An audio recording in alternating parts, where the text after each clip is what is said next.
Hi, I'm Momdas and I welcome you all to Momdas Life Handmade. Today I'm participating in Fall Recycle and Remix Challenge hosted by Deborah from Simply Deborah and Miss Femari. Please check out their channels. I'll put link to the channels and the playlist created by them in the description box below. Do see the channels for more inspirations, DIY and decor ideas.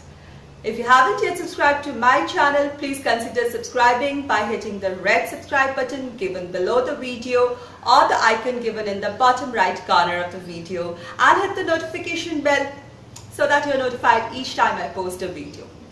What did the challengers with?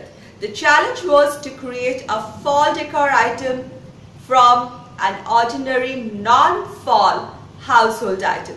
So pick something from the house lying around which is not fall related and change it into a fall decor piece. Want to see what I did?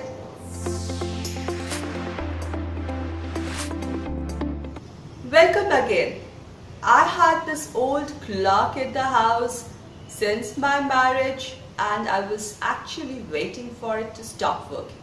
How mean is that? But I did so and it stopped working and I have changed it. Let's see what I did.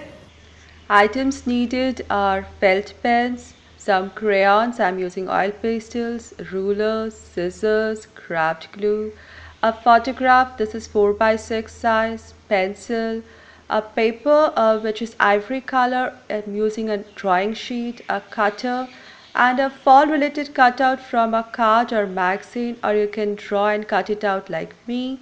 I didn't find any hay at hand, so I used some dry grass from my lawn. But where is the item that needs to be changed? Recycled, upcycled. This is the clock I was talking about. I like the shape and how it is made, and I know I can do something fabulous with it.